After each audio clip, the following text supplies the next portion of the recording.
আপনি কি সবসময় অপরাধবোধ নিয়ে থাকেন? যখনই আপনি কোনো ভালো কাজ করতে যান, আপনার মন কি আপনাকে মনে করিয়ে দেয় আপনি এই কাজটার যোগ্য না? আপনি যখন আপনার রবের সামনে সিজদায় যান, আপনার সংশয়, ভয় কাজ করে যে আপনার হয়তো আপনার রবের সামনে দাঁড়াবার যোগ্যতা নেই। যদি আপনি এমনটা করে থাকেন, তবে আপনার এই অবস্থা থেকে বেরিয়ে আসা উচিত।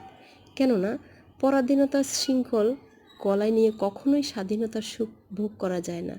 আপনি যখন স্বাধীন সত্তা নিয়ে আত্মসম্মান, আত্মবিশ্বাসী হয়ে রবের সামনে দাঁড়াতে শিখবেন, তখনই আপনি মন খুলে রবকে ভালোবাসতে পারবেন, নিজেকে মেলে ধরতে পারবেন।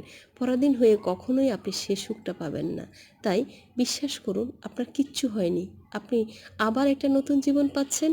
আপনার রব আপনাকে সব কিছু ভুলে আবার নতুনভাবে নিয়ে নিচ্ছে। আপনি এমন একটা সুন্দর জীবন আবার ফিরে পাচ্ছেন, যে জীবন নিয়ে আপনি অনেক বেশি প্রশান্তি বোধ করছেন।